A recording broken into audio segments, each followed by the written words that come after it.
beri amanah untuk menyampaikan kajian. Pertama, keutamaan Ramadan. Yang kedua, tujuan dari puasa Ramadan itu.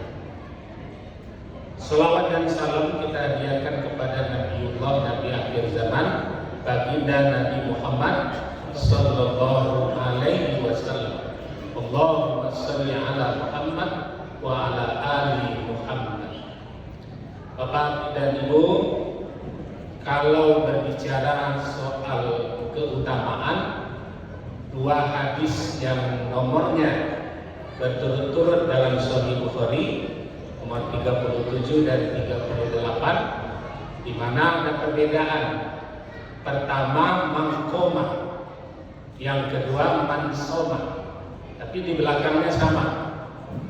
Mangkoma artinya siapa yang mendirikan amal-amal Ramadan. Mansoma siapa yang mengerjakan puasa Ramadan. Ujungnya ghufira lahu ma taqaddama min dzambi. Jadi begitu maghrib masuk, nah start Allah sudah menyiapkan untuk kita, karena kita berniat untuk menegakkan amal-amal di bulan Ramadan ini, maka Allah juga sudah mempersiapkan paket untuk kita. Ghufira lahu ma taqaddama min dzambi. Diampuni dosa-dosa kita yang telah berlalu. Ini satu. Yang kedua, ini khusus man shoma Ramadan imanan wa ihtisaban ghufira lahu ma taqaddama min dzambi. Siapa yang mengerjakan puasa Ramadan karena iman dengan penuh perhitungan, maka ghufira lahu ma taqaddama min dzambi, diampuni dosa. Jadi keutamaan Ramadan kalau dikaitkan dengan zaman modern sekarang, Ramadan itu adalah big sale, obral besar-besaran pahala yang disiapkan oleh Allah. Jadi kalau di swalayan sudah tertulis sekarang big sale 70%. Atau ada yang berani membuat big sale 90%. Sebagaimana di Shopee, ya, di Shopee perdagangan sekarang persaingannya nggak tanggung-tanggung, big sale-nya sampai 90%. Tapi kalau swalayan yang ada di Kota Padang pada khususnya, kalau kami termasuk orang yang mengintip harga di bulan Desember, di bulan Januari kemarin, kita intip harga seperti baju koko, baju gamis, kita coba mengintipnya harga di awal bulan Januari. Rata-rata harganya sekitar 250.000. Itu yang agak baik. Begitu Ramadan datang, dia tuliskan kalimat di situ big sale, ya, promo atau obral dengan 70% diskon. Ternyata harga dari 250 tadi sudah dinaikkan menjadi 375. Diskon 75%. Maka ini akal-akalan, big sale-nya, obral besar-besarannya itu akal-akalan. Harga dinaikkan, kemudian dipanggil orang dengan diskon 75%. Harga sudah naik. Allah menyiapkan untuk kita obral besar-besaran dari semua amal yang kita kerjakan. Mulai dari maghrib tadi hingga 1 Syawal nanti, siang, malam, pagi, dan petang. Sehingga hadis yang dua ini sebetulnya melemahkan pembagian-pembagian yang ada di bulan puasa. Ada malam rahmat, ada malam maghfirah, ada malam terbebas dari api neraka. Dua hadis ini sebetulnya melemahkan pembagian 3 hari atau 3/10. 10 pertama, 10 kedua, 10 ketiga sebetulnya dipatahkan oleh dua hadis ini. mangkoma Ramadan iman wa ihtisaban ghufira lahu ma taqaddama min dzambi. Siapa yang menegakkan segala amal di bulan Ramadan ini, maka dosanya akan diampuni, tidak menunggu malam 10 kedua. Ya, jadi start sekarang kita sudah diampuni oleh Allah. Maka mari banyak-banyak kita mengerjakan amal yang gratis. Amal gratis apa contohnya? Sholat tidak membayar, baca Al-Quran tidak membayar, ya. Kemudian berzikir tidak membayar. Nah, yang membayar seperti yang ditawarkan oleh Bapak Pengurus tadi, untuk karpet, untuk kegiatan malam dan subuh Ramadan, untuk zakat dan lain sebagainya. Maka kita ambil yang pertama, ibadah yang gratis seperti membaca Al-Quran mulai start maghrib tadi, itu harganya, pahalanya, balasannya sudah ditingkatkan, nolnya sudah ditambah. Kalau di bulan Ramadan satu hurufnya 10 kebaikan, maka di dalam bulan Ramadan ini bisa ditambah nolnya 1, ditambah 2, ditambah 3, kelipatannya itu terserah kepada Allah, karena kalimat yang disebutkan bahasa Allah akan membalasi dengan balasan sekehendak Allah. Seperti puasa itu sendiri, sumuhli kata Allah, berpuasalah engkau untukku, ana ajizi, aku akan membalas. Berapa balasannya tidak disebutkan. Kalau sholat berjamaah disebutkan di luar Ramadan 27 derajat, di bulan Ramadan akan ditambah nolnya, tidak lagi 227 derajat, bisa jadi menjadi 270 derajat, atau dikalikan kalipatannya sebanyak jamaah yang ada. Karena pahala sholat itu 27 derajat itu Bapak Ibu, sumbernya kan dari syarat ideal mengerjakan sholat itu 3 orang.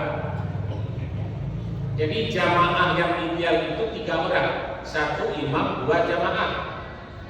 Maka ada angka 3 di situ, 3 orang, 1 imam, 2 jamaah. Maka 3 pangkat 3 dapatlah 27. Maka dari sana jamaah sholat berjamaah itu angka 27 derajat itu sumbernya dari syarat ideal untuk sholat berjamaah itu 3 orang. Kalau 2 dia masih dempet. Tapi kalau sudah 3 itu sudah ideal. Nah, sepakat para ahli tafsir menafsirkan boleh saja malam ini kita sholat 500 orang, kaliannya tidak lagi 3 pangkat 3, boleh saja 500 pangkat 500. Aku yakin kita dengan ketetapan Allah seperti itu. Di 27 derajat itu sumbernya dari syarat ideal untuk berjamaah 3 orang, 3 pangkat 3 baru 27. Nah, sekarang kita lebih kurang, kita letakkanlah 500 orang kita sholat malam ini. Kalau Allah menjadikan nilainya 500 pangkat 500, ini tidak tertutup kemungkinan di bulan puasa ini, karena Allah memberikan ganjaran sesuai dengan kehendaknya di bulan puasa. Maka oleh sebab itu kita beribadah hendaklah menuntun ke arah apa kehendaknya. Allah sebutkan di dalam hadis qudsi, kalau aku ingin berkehendak agar kamu berada di depan Al-Quran, maka ketika itu sungguh engkau sedang bercakap-cakap denganku, kata Allah. Jadi digerakkannya hati kita untuk membuka Al-Quran dan membacanya. Nah, ketika itu engkau dan aku sedang bercakap-cakap. Sebagaimana Nabi Musa alaihissalam diberi kesempatan untuk bercakap-cakap dengan Allah, sehingga Nabi Musa ini digelar dengan kalam Allah. Nabi Isa itu disebut Ruhullah, Nabi Muhammad itu disebut Habibullah, Nabi Ibrahim itu disebut Khalilullah. Maka bisa saja itu terjadi pada diri kita pada suatu saat sedang duduk, sedang sampai di masjid, sedang kembali ke rumah, tergerak hati kita untuk membuka Al-Quran. Kata Allah di hadis qudsi, perkara aku ingin bercakap-cakap denganmu, membahas masalah yang sedang kamu hadapi. Nah, nanti tuntut, boleh diuji. Hadis qudsi ini boleh diuji. Ketika bapak dan ibu, para pemuda sedang punya masalah, tahu-tahu kepingin membuka Al-Quran secara acak, ya, secara acak, maka bacalah Al-Quran secara acak tadi. 90% tidak meleset, dia sedang membahas masalah yang sedang kita hadapi. Nah, begitu mukjizatnya Al-Quran. Maka ini yang kita kejar, keutamaan membaca Al-Quran di bulan Ramadan, ya, karena tadi disebutkan sebagai judulnya keutamaan bulan Ramadan. Ketika kita ambil satu sisi membaca Al-Quran, maka per hurufnya Allah siapkan nilai yang tak terhingga. Tentu 4 tujuannya kita membaca Al-Quran tadi. 1. Perbaiki bacaan. 2. Lihat terjemahan. 3. Lihat tafsirnya. Yang keempat, asbabun nuzul, di mana turun ayat ini. Nah, sekarang Al-Quran yang ada di masjid ini sudah rata-rata sudah pakai itu semua. Jadi sudah kita baca warattilil Qur'ana tartila. Setelah kita baca, lihat tafsirnya, maknanya. Setelah kita tahu maknanya, kita lihat tafsirnya. Kemana, hukum apa yang dibawa oleh ayat ini. Yang terakhir, di mana ayat ini turun dan peristiwa apa yang diceritakan dalam ayat ini. Nah, salah satu contoh, kalau kita baca Al-Quran itu mengabaikan huruf hijaiyah, ini efeknya sangat berbahaya. Kita ambil contoh.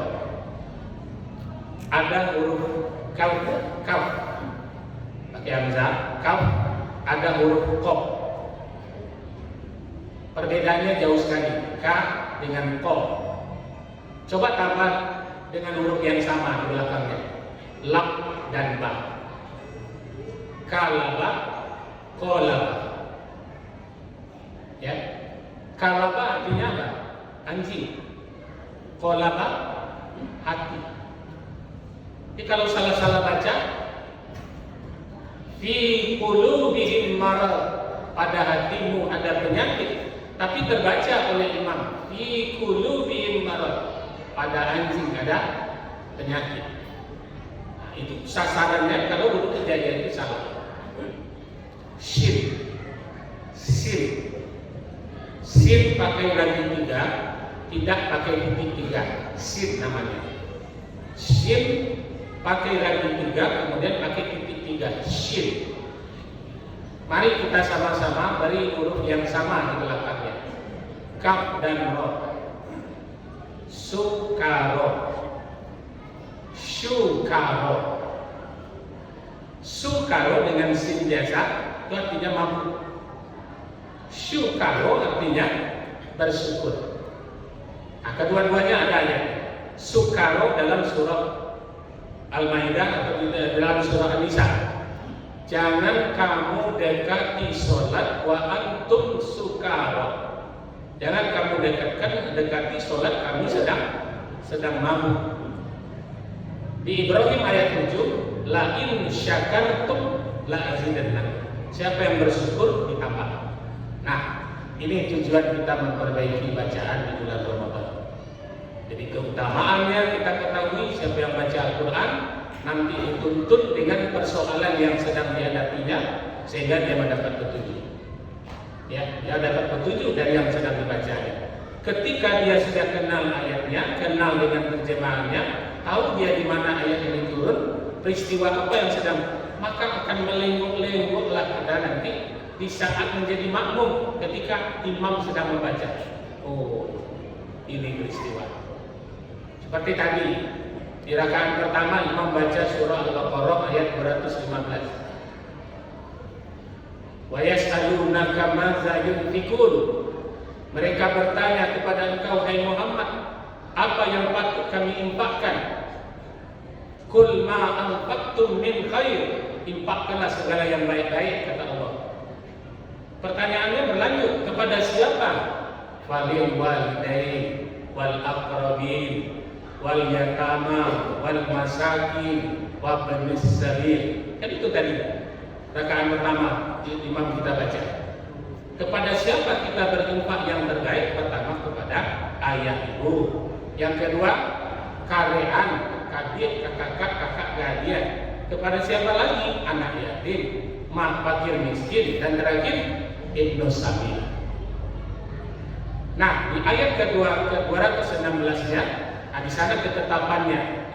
Kutiba tadi ditetapkan. Kita kalau membaca Al-Quran itu, jadilah seseorang yang dikehendaki oleh Allah kebaikannya.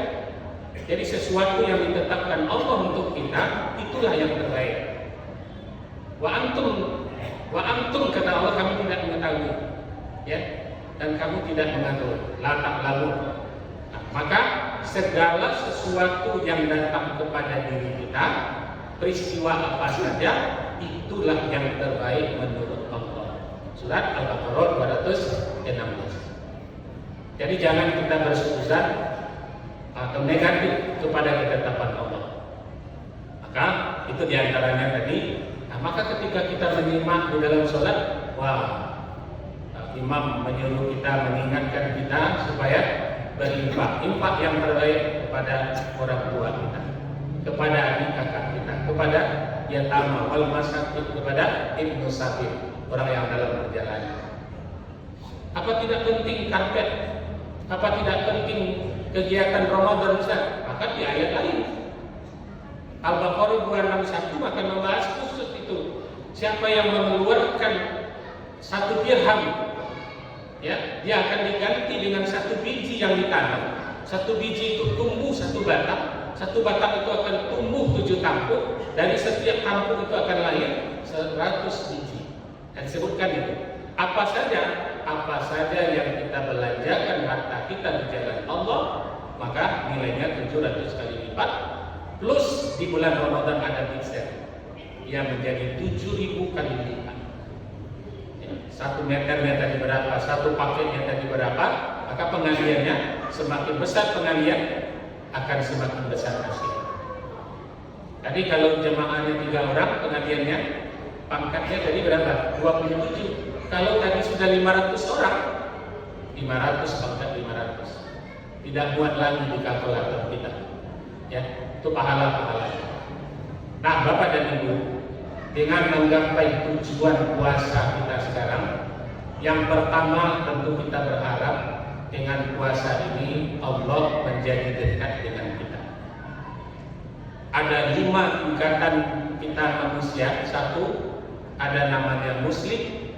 Orang muslim belum dipanggil untuk beribadah apa-apa. Coba lihat. Yang dipanggil sholat orang yang beriman. Yang dipanggil untuk berzakat orang yang beriman. Orang muslim ini dia masih belum masuk hitungan besar karena dia baru menyatakan diri sebagai seorang Islam. Ketika dia meningkat kepada mukmin, jadi muslim ke mukmin, maka disinilah tugasnya sudah banyak. Disuruh puasa, disuruh berzakat, disuruh bersolat, disuruh banyak amal soleh lainnya. Maka lahirlah dari amal soleh orang yang beriman itu, man amila sholihan min zakarin aw unsa wa huwa mu'min. Syaratnya itu beriman kepada Allah. Maka nanti derajatnya akan naik menjadi mukhlisin. Ya, dia naik kepada mukhlisin. Dari mukhlisin dia akan naik kepada muhsinin, orang baik. Orang baik keluar. Maka orang baik ketika dia mati, itulah yang dibawa dalam kematiannya, sakaratnya, kebaikannya tadi, sehingga disebut dia husnul khotimah. Husni itu baik. Ya, husnul khotimah, baik matinya. Kalau sudah baik matinya, apa yang diperolehnya lagi? Nah, inilah derajat yang terakhir itu. Setelah dapat muhsinin, dia menjadi muttaqin, orang yang bertakwa. dalam orang yang bertakwa itu ada 4 hurufnya. Taqwa. Huruf takwa itu taqwa. Dimaknai oleh orang tasawuf tanya taqarrub ilallah. Maka disebut orangnya muqarrabin. Dia selalu dekat dengan Allah, maka orangnya disebut muqarrabin, orang yang dekat dengan Allah. Yang kedua, qanaah. Dengan apa yang sudah diberikan Allah tanpa mengurangi usaha yang lainnya. Faiza faragta fansab, selesai kerja ini, kerjakan yang lain. Dia tetap qanaah yang sudah dapat, nah ini rezeki. Tapi dia tidak berhenti untuk mengejar yang lain, di sumber lain. Faiza faragta fansab, dia tidak lupa untuk membuka cabang-cabang yang lain, sumber-sumber lain. Tapi kuncinya apa? Wa ila rabbika farghab. Dia tidak lupa dengan Allah. Nah, wow. Ya, huruf ketiga daripada takwa itu wow, warok. Berbuat baik dalam kondisi apapun. Dalam surah Al-Imran ayat 33, 34 di sana disebutkan orang-orang yang berinfak dalam keadaan lapang dan setia. Itu namanya warok. Terakhir, ya, yakin semua yang kita kerjakan baik dan buruk pasti akan dibalas oleh Allah. Wa may ya'mal mithqala dzarratin khairan yarah wa may ya'mal mithqala dzarratin syarran yarah. Inilah yang dapat kita sampaikan. Semoga motivasi untuk start malam ini, mengisi malam-malam Ramadan, terus menambah ilmu.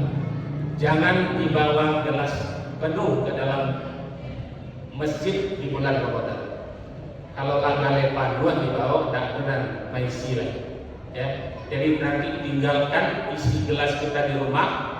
Kita orang yang berilmu, kita orang yang pandai, kita orang yang kaya.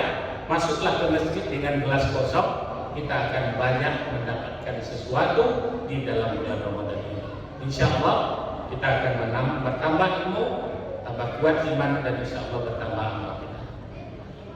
Kamilang diumpulkan seurit tasada di teparan dibilang sadonan dape banyak ustaz lain dan kami hidahkan.